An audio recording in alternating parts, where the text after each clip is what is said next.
베풀어 주신 것 감사드립니다. 하나님의 말씀이 능력되고 그 말씀을 통해서 살아계신 하나님을 경험하는 귀한 시간으로 삼아 주옵소서. 주님의 기쁨이 되는 삶이 되기 원하오니 은혜로 인도하옵소서. 성령께서 기름 부어주시고 예배 가운데 함께 하심에 감사드립니다. 예수님의 이름으로 기도드립니다. 아멘.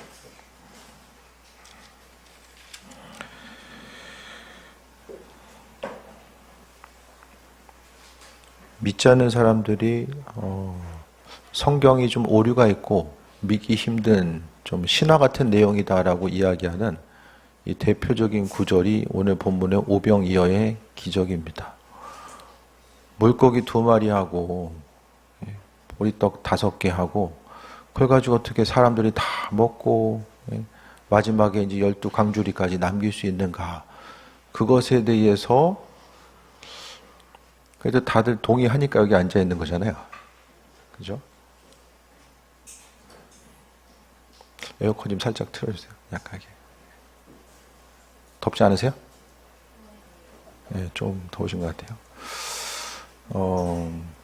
다들 믿음이 생기니까 여기 다 앉아 있잖아요. 그죠? 고민 좀 해보신 적 있으세요? 오병이어의 기적이 말 그대로 기적인데 기적이 어떻게 가능했을까? 이런 부분을 좀 고민해 본 적 있으십니까? 저는 뭐 모태신앙이다 보니까 그냥 태어날 때부터 믿고 있었어요. 그래서 그냥 그렇게 하셨나 보다. 그냥 하신 거야. 이것에 대해서 뭘 성장해 나아가면서도 이게 어떻게 그렇게 됐지? 이런 것에 대해서 이렇게 생각해 본 적은 없는 것 같아요. 이게 세뇌교육의 힘인가? 어렸을 때 계속 듣다 보니까 이제 제가 이렇게 맹목적으로 믿는 그런 성향도 아니고 충분히 좀 생각해보고 판단해보고 좀 믿는 성향이 있음에도 불구하고 좀 의심 없이 믿을 수 있는 것 자체가, 사실 믿음을 가질 수 있는 것 자체가 하나님의 은혜인 거죠. 누구에게는 그냥 오병이어 기적 자체가 그냥 주님 하나님이시니까 하셨구나라고 믿어지는데, 누구에게는 이게 도대체 말이 안 된다. 근데 요즘에는 세상에 말이 안 되는 일들이 너무나 많이 있잖아요. 여러 가지 기술 발달이라든지 아니면 세상의 윤리 도덕이라든지 좀 이해 안 되는 부분들이 상당히 많이 나타나게 됩니다. 근데 오늘 또 서두로 돌아와서 오병이어의 기적 자체에 대해서 많은 사람들이 또 믿는 사람이 있지만은 믿기를 힘들어하는 사람들이 있고, 또 성경의 여러 가지 기적들, 무리를 어떻게 걷냐, 오병이어의 기적이 어떻게 가능하냐, 이런 것에 대해서 많이 이제 생각하고 고민하고 갈등하는 사람도 있어요.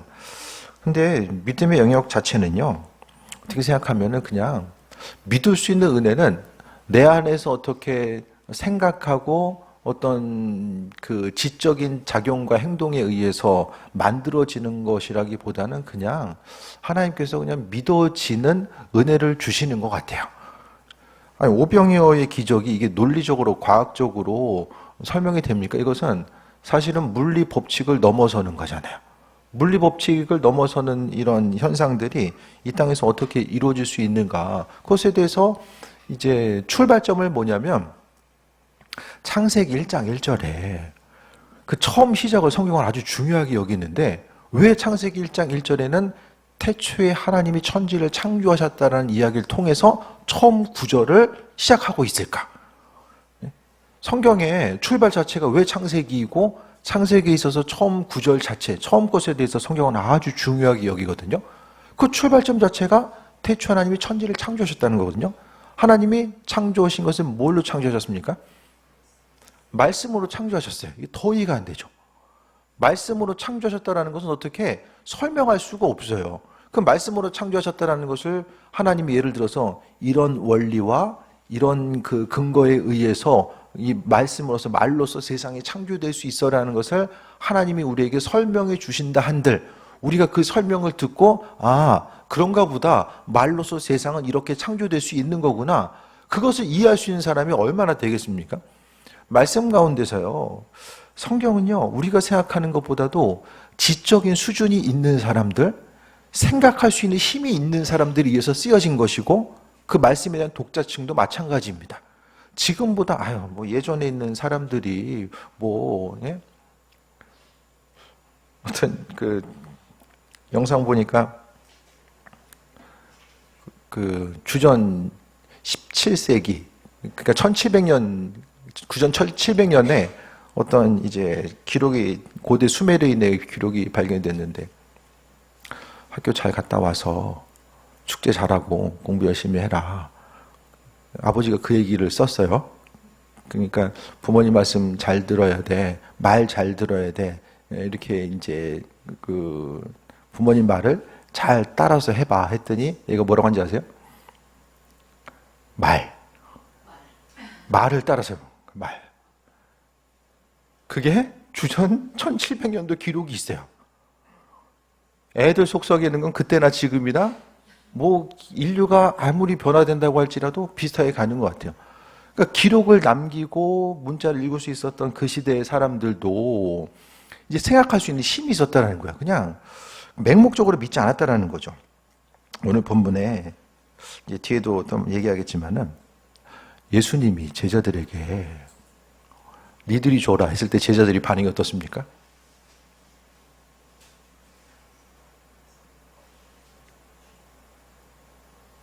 뭐라고 말씀하고 있습니까? 무리를 보내어 두루 촌과 마을로 가서 무엇을 사 먹게 하옵소서. 이것은 지극히 어떤 반응이죠? 이성적인 반응이죠. 우리면 그렇게 안 했겠습니까? 들판에 모여 있는데 먹을 게 없어요. 그럼 밥 먹을 때가 됐어. 줄 건 없어. 준비된 것도 없고. 그럼 어떻게 해야 되죠? 당연히 나가서 사 먹고 오라고 이야기를 하는 것이 당연한 거잖아요. 37절 볼까요? 대답하여 이르시되 너희가 주라라고 예수님은 말씀하고 있는데 그때에 우리가 가서 200데나리온의 떡을 사다 먹이리까라고 합니다. 그 제자들의 모습은요 상당히 이성적이에요. 우리가 생각하는 것보다. 금요일날도 말씀드렸던 것처럼 그 혈류병 걸린 여인이 예수님의 옷을 만졌을 때에 그 능력이 나가잖아요. 그랬을 때에 예수님이 누가 내 옷을 누가 만졌지? 라고 주님이 물어보실 때에 제자들이 아니 지금 사람 한두 사람 왔다 갔다 한 것도 아니고 누가 어떻게 옷을 만졌는지 어떻게 알아냅니까? 이게 지극히 이성적인 반응이죠. 오늘 본문 가운데서도 200데나리온의 떡을 사다 먹이리까. 그러니까 제자들도 때로는 주님 옆에 있었지만은 주님의 말씀하시는 것이 많이 좀 답답하게 느껴졌던 것 같아요. 여러분도 그럴 때 있잖아요. 설교 말씀 듣다 보면 답답할 때. 누가 고개 끄덕이는지. 저 맨날 똑같은 소리 하는구나. 그냥 이렇게 생각할 때도 있을 것이고, 저 얘기가 지금 우리 일상생활 가운데 현실과 이게 무슨 연관성이 있을까? 답답하게 생각하는 말씀을 전한다는 것 자체가 주님의 제자들도 좀 답답했기 때문에 뭐 이 시대에 말씀 듣는 것도 뭐 100% 이해가 되지 않을 수도 있어요. 심지어는 뭐라고 이야기합니까? 가서 200데나리온의 떡을 사다 먹이리까라고 합니다. 그냥 몇 천만 원 되는 거예요. 그 돈 있어가지고 뭐 우리가 사다 먹입니까? 그럼 돈이 있어도 어디서 사다 먹어요? 어디서? 방법이 없는 거예요. 그러니까 제자들도 예수님의 말씀을 듣고 나서 도무지 이해가 안 되니까 살짝 조금 이제 열이 받은 뉘앙스가 나타나요. 주님의 말씀을 듣고 나서 이제 이해되지 못하니까 인간적인 반응이 나타난다는 거죠. 그러니까 뭘 이야기하냐면 주님 당시에 옆에 서 있었던 그 제자들도 말씀을 그냥 그 맹목적으로 받아들이는 뇌 구조가 아니라 충분히 생각하고 고민하고 이 말씀이 나에게 어떤 영향력이 있고 어떤 의미가 있을까에 대해서 충분히 생각할 수 있는 힘을 가지고 있었던 사람들이고 성경은요 제자들이 이런 반응에 대해서 충분히 기록을 하지 않을 수도 있었어요. 하지만 사람들의 반응 자체를 다 기록을 합니다. 그러니까 그 시대의 사람들이 이상한 사람들이 아니라 또 지적으로도 완전히 떨어져 있었던 사람들이 아니라 주님의 말씀을 듣고 나서 생각하고 고민하고 또 이성적인 질문이 있을 때에 또 답을 질문할 수 있는 그런 생각을 할 수 있는 사람들이었다는 거죠. 지금도 마찬가지입니다. 우리가 주님의 말씀에 대해 생각했을 때에 하나님이 천지를 창조하셨다는 사실이 믿어지면 뭐 오병이어든 뭐 홍해를 가르든 이제 여러 가지 것들 성경에 나와 있는 기적의 역사들이 하나도 문제가 되지 않는 거예요. 근데 하나님의 천지를 창조하심 자체가 이것이 이제 걸려버리면 나머지 것들도 다 마찬가지입니다. 성경은 사람의 생각과 이성과 분석을 통해서 해석할 수 있는 책이 아닙니다. 오히려 겸손하게 내 생각과 관점이 낮음과 하나님의 은혜와 그 일하심 자체를 내 지식과 내 경험에 의해서는 도무지 이해할 수 없지만은 그래도 창조주 하나님이 세상을 창조하시고 함께 하셨다는 사실이 하나님이 만드신 이 창조 세계를 바라보면서 그것이 믿어지고 그 안에서 우리가 또 어떤 그 지적인 동의 또한 때로는 주님께서 허락하신 은혜 가운데 할 수 있는 거죠. 그래서 본문 좀 다시 봅니다. 첫 번째로 하나님의 한계와 사람의 가능성을 이야기합니다. 신앙인의 시선은 항상 결핍과 한계를 넘어서야만 합니다. 힘들고 어렵고 부족한 것만 계속 보면서 난 왜 이렇게 힘들지 어렵지 그것만 계속해서 시선이 거기에 갇히게 되면 하나님의 일하심 자체를 우리가 경험할 수가 없습니다. 제자들은 현실을 판단합니다. 비들이고 그냥 아무것도 없어요. 해질 무렵이고 먹을 것도 없고 그들의 판단은 무엇입니까? 무리를 보내라는 것입니다. 그러나 예수님은 전혀 다른 차원의 시선을 보여주십니다. 뭐라고 이야기합니까? 너희가 먹을 것을 주라라고 합니다. 주님께서 우리에게도 말씀하시죠. 너희가 주라라고 말씀하고 있어요. 주변 누군가에게 필요한 사람들, 결핍이 있는 사람들 향해서 주님께서는 우리에게 주라고 말씀하시는데 때로는 우리가 제자들의 반응처럼 뭐 있어야 주죠. 어떻게 줄 수 있습니까? 있어야 주죠. 이렇게 이야기할 때가 많이 있거든요. 하지만 주님께서는 우리로 하여금 우리 스스로의 능력이 아니라 결핍의 자리가 아니라 사람의 한계가 드러난 그곳에는 하나님의 역사가 이루어지고 하나님의 역사가 출발하는 그 시작점이 된다는 것을 말씀하고 있어요. 주께서 우리에게 주신 것이 있는데 받은 것이 무엇인지를 몰라요. 하나님은 그 능력을 어떤 사람들에게 주셨습니까? 믿음 있는 사람들에게 주셨어요. 이 땅을 살아감에 있어서 우리가 그 삶을 살아가게 하는 여러 가지 원리가 있거든요. 힘쓰고 노력하고 더 힘쓰고 노력해서 인생을 살아갈 수도 있지만 창조주 하나님이 우리에게 주신 것들이 무엇인지를 돌아보며 아버지께서 주신 것들이 무엇인지를 돌아보며 앞으로 나아갈 수 있어야만 합니다. 총된 사람이 칼된 사람도 이길 수 있습니까?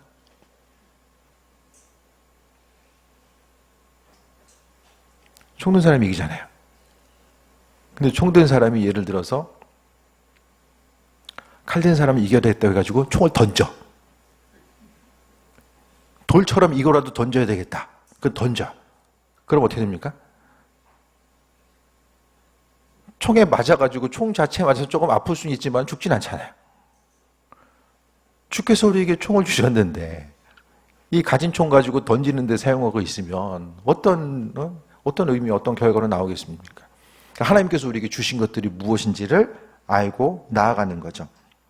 예수님은 결핍의 자리, 인간의 한계가 무엇인지를 분명히 알고 계세요. 예수님께서 제자들이 어떻게 생각하실지 몰라가지고 이렇게 너희가 주라고 말씀하셨겠습니까? 주님께서는 알고 계시면서도 우리에게 마음에 감동 주시고 어떤 일을 행하라고 말씀하실 때가 있어요.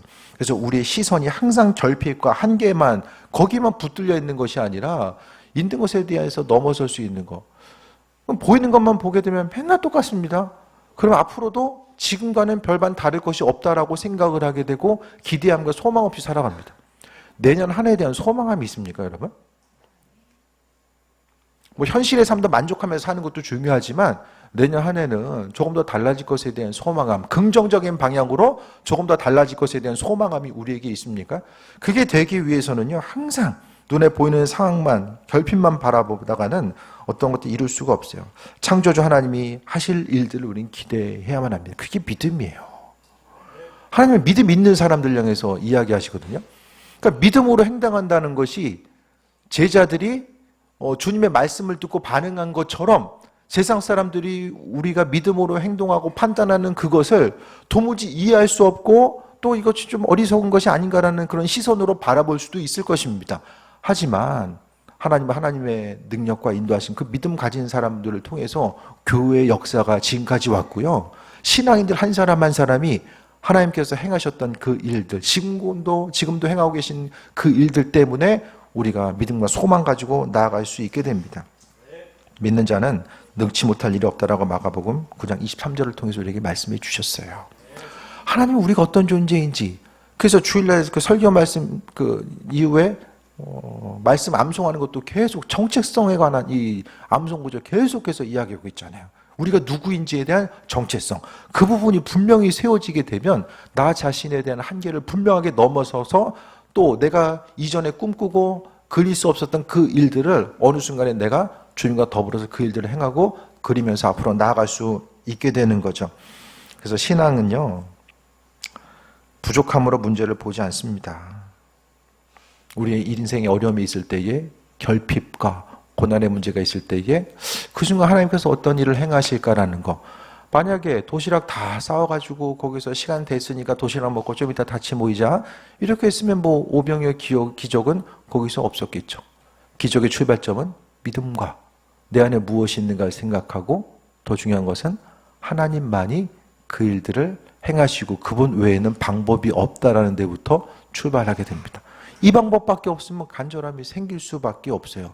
그것이 바로 하나님의 일하실 때임을 말씀합니다. 사람의 한계가 분명히 있죠. 그걸 인정을 하고 인식을 하는 사람들이 신앙생활이에요. 나 자신의 한계가 없다고 생각하는 사람들은 믿음 생활을 할 수가 없어요. 부족한 게 없고 또 하나님 향해서 기대하는 바가 없는데 주님의 자리로 뭐하러 나가겠습니까? 삶의 순간순간마다 하나님이 하실 일들을 기대하는 거. 주님은 성경 가운데 오병이어의 기적, 물리법칙을 넘어서시면서 기적을 왜 일으키셨습니까? 첫 번째가 예수님이 하나님의 아들 되심을 증명하셨고, 또 기도 가운데 이 땅 가운데 어떤 일이 일어날 수 있는지에 대해서 기도의 모범을 보여주셨고, 또 한 가지가 사람들을 긍휼히 여기시고 불쌍히 여기셨기 때문에 예수님은 그 기적과 능력을 베풀어 주신 것입니다. 두 번째로 주님께 쓰임받을 수 있음이 은혜입니다. 신앙인의 모든 소유는요, 주님이 주셨습니다. 하나님께서 많이 주신 사람들에게 더 많이 찾으신다라고 말씀하고 있잖아요. 신앙인의 모든 소유는 주님이 주신 것이고, 주님이 찾으실 때 믿음으로 주님의 손에 올려드리는 것이 중요합니다. 예수님의 명령은 담대하게 말씀하시죠. 이것은 제자들에게 직접 책임을 부여하십니다. 내가 해줄게 라고 말씀하지 아니하시고 뭐라고 말씀하십니까? 너희가 줘라 라고 말씀하고 있거든요. 이 제자들에게 행동과 책임에 대해서 말씀하고 있는 거예요. 주님께서 말씀하셨을 때에 나는 없어. 근데 어떻게 줘? 하나님이 그리스도 예수께서 우리 안에서 일하시는 방법 자체가 이게 믿음의 영역이죠. 그러니까 계속 듣기만 한다고 되는 것이 아니라 삶의 여정 가운데 내 인생의 결핍의 문제를 가지고 계속 고민하고 갈등만 할 것이 아니라 주님을 향해서 믿음을 보이고, 성경 말씀에 하나님이 너에게 주라고 말씀하셨지. 그럼 하나님께서 이미 우리에게 주신 것이 있구나. 하나님의 능력이 내 안에 있구나. 그것에 대해서 인식하고 그것이 질병에 대한 치유의 선포든, 또 귀신 들린 자를 향해서 선포하는 것이든, 아니면 문제가 풀어지는 것이든, 관계의 어려움들이 풀어지는 것이든, 하나님이 내 안에 주신 것들을 사용하다 보면 조금씩 그걸 하다 보면은 내 안에 있는 더욱더 믿음이 생겨요. 치유사역을 할 때도 처음에는 이것이 뭐 기도한다고 되겠어? 생각하는데 조금씩 하다 보면 하나님이 이렇게 일하시는구나. 초창기에는 이거 치유 안 하시면 어떡하지? 라는 생각 때문에 마음에 좀 어려움이 있었지만 그 이후에는 하나님의 방법대로 행하신다라는 것, 조금씩 이 경험이 생기고, 그렇게 하다 보니까 경험이라는 것이 능력치가 뭐 쌓이는 것이 아니라 하나님께서 행하신 일들을 보고 경험하다 보니까 지금 당장은 아니더라도 주께서 기도하는 사람들에게 은혜와 말씀 가운데 치유하신다라는 그 확신이 있으니까 주님께서 치유하실 때까지 믿음으로 선포해 나가는 거죠. 오병이어의 기적 100번, 1000번, 100만 번 읽는다고 해서 이게 뭐 삶이 달라지는 것이 아니라 주님께서는 이렇게 제자들에게 능력을 허락해 주셨는데 말씀을 믿는 한 사람 한 사람을 향해서 주님께서 이 시대 가운데서는 어떻게 일하실까? 그것에 대해서 질문을 가지고 또 질문이 질문으로 끝나는 것이 아니라 실제적으로 선포해보고 믿음으로 간구해보는 거예요. 믿음으로 간구해서 일상생활이 똑같을 수도 있어요. 오히려 더 어려워질 수 있어요. 하지만 우리는 말씀을 근거로 해서 선포했기 때문에 하나님 마음에 합한 기도 제목이라고 한다면 이 기도 제목 하나님께서 책임지셔야 되는 거죠. 이거 하나님 몫이 되는 거예요. 그 후로부터는. 그러니까 삶의 여정 가운데 믿음의 영역을 끌고 오는 것이 그만큼 중요합니다. 제자는 관찰하는 자가 아니라 참여하는 자입니다. 우리의 삶을 통해서 주님은 참여하길 원하시고 그 가운데 하나님의 살아계심이 나타나길 원하십니다.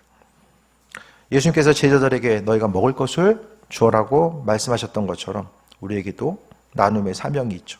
물질뿐만이 아니라 다른 사람을 향해서 관심과 용서와 위로 여러 가지로 우리가 가지고 있는 것들을 나눠 주어야만 합니다. 그 나눠줌에 있어서 하나님께서 우리에게 공급하신 것을 가지고 나눠줄 수 있는 거죠. 요한복음 6장 9절에 보면은 어떤 소년이 오병이어를 드렸다라고 말씀하고 있거든요. 부모님이 도시락 사줬겠죠? 근데 도시락 혼자 먹을까 하다가 이것을 내놓은 거예요. 그 내놓은 것 자체가 어떻게 됩니까? 풍성한 열매와 결과들로 나타나게 됩니다. 하나님께서 우리에게 주신 것들도 마찬가지죠. 주신 것들을 어떻게 사용할 것인가? 주의 손에 들렸을 때에 나타나는 일들. 주님께서는요, 먼저 알아보라고 너에게 떡 몇 개가 있는지 가서 알아보라라고 말씀합니다. 아니, 오병이어의 기적을 하실 수 있는 분이 혹시 뭐 이걸 알아봐야 됩니까? 그냥 주시면 되잖아요. 다른 거 줄 수 있잖아요. 염소고기든 양고기든 뭐 생선이든 줄 수 있잖아요. 근데 먼저 알아보라고 말씀하고 있거든요. 주님께서 주님의 방법대로 하실 수 있는 분이지만은 모든 일들이 교회에서도 마찬가지입니다. 우리의 헌신이 없이 하나님은 아무것도 할 수 없는 분입니까? 그건 아니잖아요. 그럼에도 불구하고 믿는 한 사람 한 사람의 헌신과 희생과 하나님은 그냥 혼자 일하시기보다 우리가 동역하길 원하시고 하나님의 일을 통해서 중요한 것은 하나님의 일이 확장돼 나가지만 그 가운데서 믿는 사람들의 수고를 통해서 헌신을 통해서 하나님 나라 확장되고 그 한 사람의 믿음 또한 성장해 나가게 됩니다. 교회 와서 계단 한 번이라도 더 쓴 분들이, 닦은 분들이 교회에 대해서 더 애착을 가지고 나아가죠. 그렇죠? 주님의 일하심 자체가 거기에 있습니다. 하나님께서 일하심에 있어서 우리의 작은 헌신을 통해 하나님 나라 확장돼 나아가고 또 헌신한 사람 한 사람에게 하나님의 은혜와 축복이 남겨지게 되고 소년의 이름은 안 나오는데 떡 5개 물고기는 영원토록 주의 말씀이 계속되는 한 계속 이어지면서 나아가잖아요. 이 하나님의 일하심이죠. 우리나라에 그 초창기에 이제 대학이 세워졌을 때에 처음에 우리나라의 이제 대학 자체는 뭐 이렇게 성균관까지 가는 게 아니라 근대에 있어서의 대학 자체는 우리가 뭐 우리 아는 것처럼 뭐 숭실대나 뭐 연세대 이화여대는 많은 부분 미국에서 선교원금을 합니다. 우리나라의 복음의 역사가 이루어짐에 있어서 이제 학교가 필요하고 병원이 필요하다.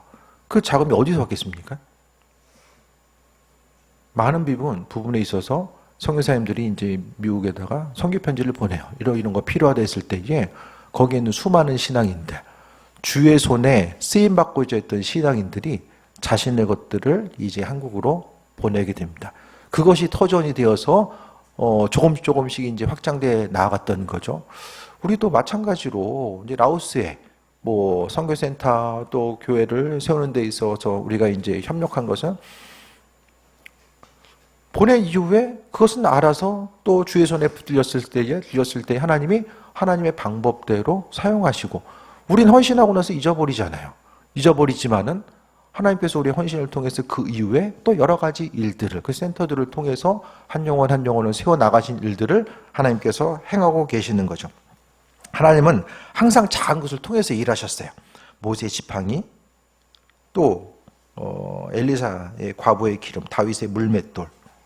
작은 것이지만은 그 작은 것을 통해서 하나님은 크고도 놀라운 일들을 이루어 가셨다는 사실을 잊지 말아야만 합니다. 그래서 주님께 쓰임받을 수 있는 것이 은혜입니다. 주께 헌신할 수 있는 것도 하나님의 마음을 주셔야 되고 있는 것이 있어야지 또 헌신할 수 있잖아요.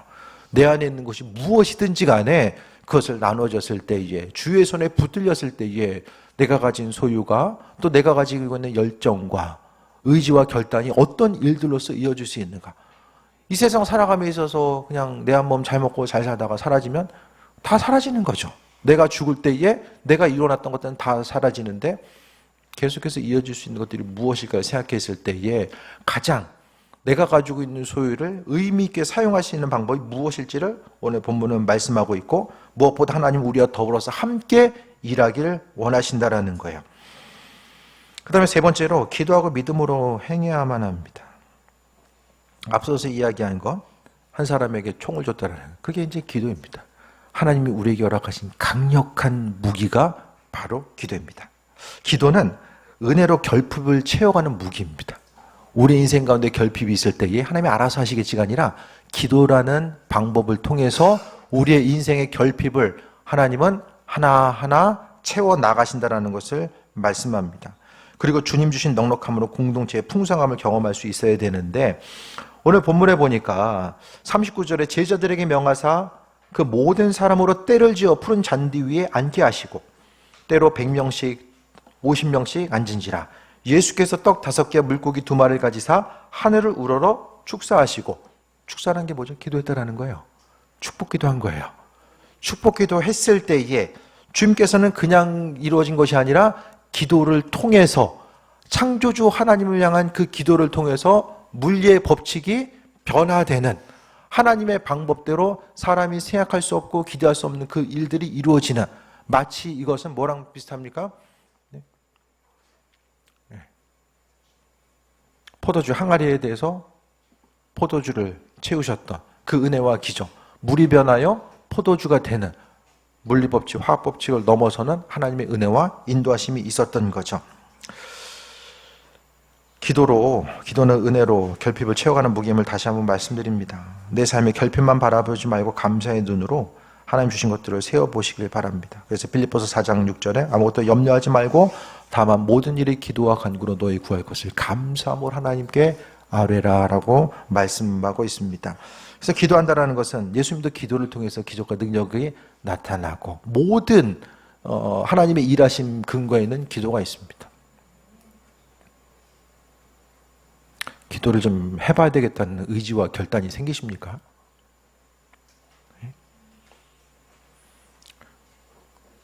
하나님이 알아서 하실 텐데 그럼에도 불구하고 기도해야 된다는 사실을 강조하고 있잖아요.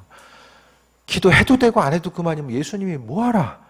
그 힘든 시간에 피곤하시겠지만 아침에 일어나서 왜 기도하셨겠습니까? 힘들지만 왜 기도하셨겠습니까?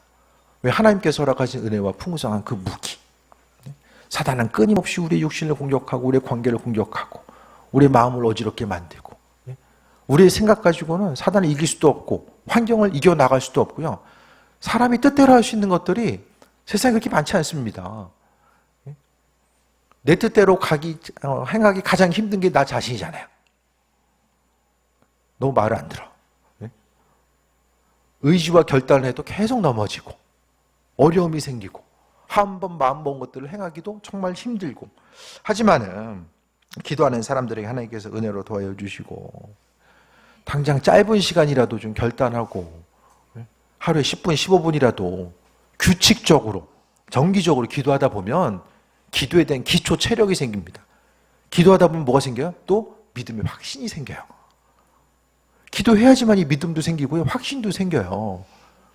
우리의 생각 가지고 우리가 가만히 있으면서 그냥 하나님께서 그냥 초자연적으로 믿음을 넣어주실 수도 있지만은 많은 부분 내가 주님을 알고자 했을 때에 그분이 누구인지를 깊이 묵상하고 알고자 했을 때 주님께서 알려주시는 거죠. 그래서 기도하고 예수님께서 행하셨던 것처럼 믿음으로 행하는 것입니다.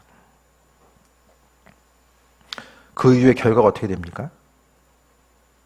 또 물고기 2마리도 모든 사람들이 나눠주고 다 배불리 먹고 남은 조각과 물고기를 12바구니에 차게 거두었으며 하나님께서 주시는 것들은 차고 넘치는 은혜가 있어요. 그냥 간신히 제가 가끔 말씀드리지만은 불 펴놓고 때가 맡겨 써야 되는데 하나둘씩 불 꺼질만 하면 장작 하나씩 넣고 힘들고 어려운데 그냥 힘다해서 한 번씩 기도하면서 쫄르다 보면 그냥 주님이 그냥 숨 쉴 수 있을 만큼만 던져주시는 것이 아니라 하나님께서 주시는 것들은 흘러 넘치게 하시는 풍성함의 은혜를 우리에게 주시는 거죠. 자녀들을 향해서 아까워하지 않고 주신 하나님의 은혜가 있는데 그것은 믿음 있는 사람들에게 하나님께서 주인 되심을 고백하는 사람들에게 또 주님의 것을 소중하게 여기고 지혜로 관리하는 사람들이 아버지께서 주시는 거죠. 하나님께 주시는 것은 차고 넘치는 은혜가 있고 떡을 먹은 남자는 5,000명이었다라고 말씀합니다. 남자 여자 더 하면은 아마 대략 2만 명 이상의 사람들이 이곳에서 주님 주신 것들을 경험했을 것입니다. 오병이어의 기적은 단순히 한 끼 해결했다라는 그것이 아니라 예수님이 누구인지 또 주님 곁에 있을 때에 우리는 육신의 배고픔뿐만 아니라 여기서 많은 사람들이 경험했던 것은 배고프면 한 끼 안 먹으면 또 배고프잖아요. 영적인 갈급함에 대해서 체험받은 거예요. 눈에 보이는 것에 대한 여러 가지 상실과 어려움, 질병과 가난과 고통 가운데 있던 수많은 사람들이 이 500여의 기적을 경험하고 나서 그들의 삶은 예수님이 하나님의 아들 되심과 그들의 삶이 어떻게 풍성함을 누릴 수 있는지에 대한 소망함을 갖게 되었을 것입니다. 오늘 본문에 나와 있는 것처럼 수많은 사람들, 그 주님의 능력과 인도하심 경험했던 제자들도 주님이 너에게 주어라고 했을 때에 우리가 어떻게 할 수 있지? 지극히 우리와 동일한 인간적인 반응을 했고 우리의 반응 역시 똑같이 그렇게 나올 수도 있지만 하지만 예수님은 그렇게 반응한 제자들 향해서 책망하신 것이 아니라 가서 무엇이 얼마나 있는지를 알아보라고 말씀하셨고 여전히 그들에게 믿음을 주시기 위해서 또 믿음의 보물을 보이시고 기도하시고 그분의 살아계심 역사와 인도하심을 비춰주셨습니다. 마음문을 열고 하나님의 일하심이 무엇일까? 주의 손에 들렸을 때에 내 시간과 열정과 물질과 뭐 여러 가지 것들이 주의 손에 올려졌을 때에 수많은 사람들이 풍성함을 누리고 내가 하나님을 경험하고 그 은혜 가운데 세임 얻는 삶을 살아갈 수 있게 되고 하나님께서 주신 것들을 계속해서 흘려보낼 수 있는 이 믿음의 선순환이 계속되었을 때에 우리가 하나님이 어떤 분이신지 또 하나님의 이끄심과 인도하심을 경험하게 됩니다. 이 순간에 가장 놀랐던 것은 아마 물고기 5개와 또 물고기 2마리와 보리떡 5개를 헌신했던 이 어린 소년이 아닐까라는 생각을 해보게 됩니다. 자신이 가지고 있는 것들이 분명히 이만큼이었는데 이런 결과로 이어졌다는 것을 눈으로 보게 되었을 것입니다. 실천 질문 보겠습니다. 내 신앙생활 속에서 하나님은 가능하시다는 확신이 실제로 드러난 순간이 언제인가? 하나님께서 이렇게 일하시는구나. 그것이 정말 마음속에 확신이 된 순간은 언제입니까? 가물가물한다면 하나님을 향한 기대함이 없었던 거예요. 할 수 있으면 하고 안 되면 말고 그냥 스스로 모든 것을 판단해버리면 하나님께서 행하실 것에 대한 기대함과 소망함도 없어집니다. 그것은 그때가 바로 기도의 자리로 나와서 주님을 찾을 때임을 말씀합니다.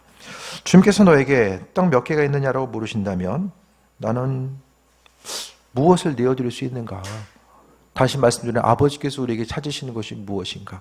주님께서 우리에게 다 허락하신 것들이 있거든요. 어떤 보여지는 것, 물질적인 것을 넘어서서 하나님이 우리에게 주신 것들이 있어요. 그것이 은사이고 달란트일 수도 있어요. 그것을 통해서 수많은 사람들이 풍성함을 누릴 수 있도록 나에게 하나님께서 은혜의 선물로서 주신 거예요.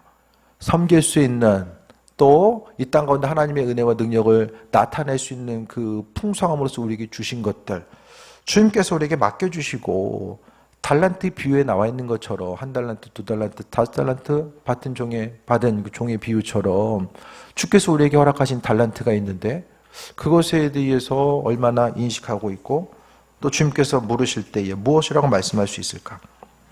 세 번째로 결핍의 순간에 나는 불평되신 기도로 반응하고 있는가? 삶의 결핍의 순간에 원망하고 불평해하는 것이 아니라 주님께서 행하셨던 것처럼 기도로서 반응하고 있는가? 그것에 대해서 먼저 돌아봄이 있었으면 합니다. 그래서 우리의 삶의 여정 가운데 계속 말씀을 듣는 것도 중요하지만 그보다 더 중요한 것이 들은 말씀을 가지고 어떻게 좀 삶을 통해서 실천해 볼 수 있을까? 이 실천함이 좀 세일 모임을 통해서도 좀 나눠지고 또 말씀 자체가 그냥 문자적으로 기록된 것으로 있는 것이 아니라 이 기록된 하나님 말씀이 실제적으로 입체화돼서 내 삶의 여정 가운데 드러나는 것. 이것이 바로 신앙생활이고 믿음의 여정입니다. 마음과 생각이 고착화되어 있는 것. 믿음의 여정 가운데 신앙생활이 고착화되어 있는 그것에 대해서 다시 한번 돌아보시고 주께서 우리에게 믿음으로 요구하시는 부분 또 믿음으로 행하길 원하시는 부분 그래서 우리의 삶에 하나님께 주신 것들이 주의 손에 들려졌을 때에 수많은 사람들이 풍성함을 누리고 우리 또한 그리스도 예수 주님을 경험하는 존귀한 삶을 살아갈 수 있게 됩니다. 주신 말씀 마음판에 새기고 그 다음에 하나님께서 일하실 것에 대한 소망감이 있어서 오늘 실천 질문 첫 번째 나와 있는 것처럼 하나님이 가능하시다는 확신이 실제로 드러나는 순간이 우리의 믿음의 고백이 되어서 주께 영광 돌리는 귀한 삶 되시기를 축원드립니다. 하나님 말씀이 마음속에 새겨지길 원합니다. 주여 하나님, 우리가 가지고 있는 모든 것들이 주의 손에 들려졌을 때에 아버지께서 행하시는 그 큰 일들을 보게 될 줄 믿습니다. 그것을 통해서 우리 믿음이 성장하고 또 이 땅 가운데 의미 있고 목적이 분명한 삶을 살게 될 줄 믿습니다. 주여 하나님, 기도함으로 그 일들을 이루어 나가게 하시고 사단이 우리의 마음과 생각 가운데 기도의 또 헛됨과 또 기도했을 때의 허무함을 강조하는 이때에 주님, 사단의 속삭임에 속지 않게 하시고 육신의 나약함에 넘어지지 않게 하여 주시며 오직 우리의 살 길이 주를 향해 나아가고 기도에 있음을 잊지 않게 하시고 주께서 기도함을 통해서 축사를 통해서 수많은 사람들을 먹이셨던 것처럼 우리가 먼저 기도하고 깨어 있어서 수많은 사람들을 살리는 데 쓰임받을 수 있도록 은혜 베풀어 주옵소서. 예수님의 이름으로 기도드립니다. 아멘.